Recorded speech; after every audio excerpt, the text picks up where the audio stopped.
everyone, welcome back to Sunday Live Show, and thank you so much guys for tuning in. Well guys, Nay Maps odlala ke indawo ephambili kumdlalo umkhokha uthi ke kuyishintshe kakhulu impilo yakhe ukudlala le yandawo futhi ke kumvusela umunyu unkosinathi Maphalala. Uthe okuningi okwenzeka emidlalweni kuncike kakhulu empilweni ayiphilayo. Nay Maps olingisa indawo yokuba ngumholi wamaJudiya uzamculo uthi kulula kuyena ukulungisa le ndawo ukulingisa le ndawo ngoba ezinye izinto zincike empilweni yakhe yangempela.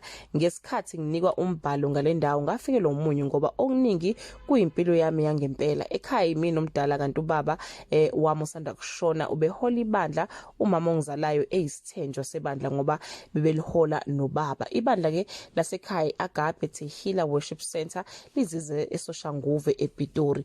Ngisho sisakhula ke abazali bami begxile ekunakekeleni ibandla kakhulu nathi ke besigqugquzela ukuthi sithande abantu bebandla ngoba uNkulunkulu uzosibusisa ngalokho. Nakumkhokha ke kwenzeke into efanayo umehluko ukuthi ke kwelasekhaya ibandla awukho umbango ngoba bekunabefundisi abayizithenjwa zika baba abaliholayo ibandla njengamanje. Ubaba kwakuyena ke omdala kwabo nami yimina omdala kuyena okuyinto efanayo ke nakumkhokha. Utheke impilo yakhe ishintshe kakhulu ngoba lapho eqhamuka khona abantu bakholwa ukuthi ungumholi webandla ngempela. Uthi abanye baze baguqe phansi bacela ukuthi abathandazele ngoba bekholwa ukuthi ungumholi ophilisa ngampela.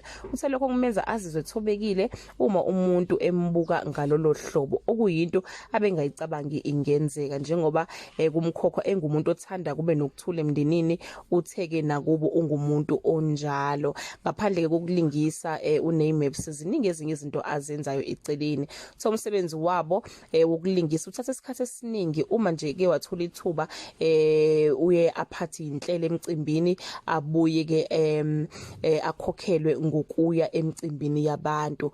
Ngo-October nje uthi ke usebhukhiwe emcimbini iKing Shaka Music Festival ezoba eMidlevo lapho azophatha khona uhlelo. Lokho ke kuyangisiza ukuthi ngikwazi ukuvela emphakathini ukuze abantu babone ukuthi impilo yami ayipheleli kwi-television. Kuningi okunye ngiphezulu kwakho njengokhipha i-album yami yomculo maduze kuyona ngithake yonke iminxa yomculo nezimpahla zami zokugqoka ziyeza ezinye njengoba nginelebo nje kulandisa yena uNay Maps. So guys usho njalo ke uNay Maps uthi ngaphandle ukuthi ke abe umkhululi kumkhokha ziningi ezinye izinto azenzayo yaba uMC emcimbini yabantu aphinda khokhena ukuthi avele kanti futhi ke uzobe phethe uhlelo lapha yana ke kuKing Shaka Music Festival ezobe ise Midlevo. Guys kunjalo ke bakithi. That all I have for today. Do leave your comment below and share your opinion.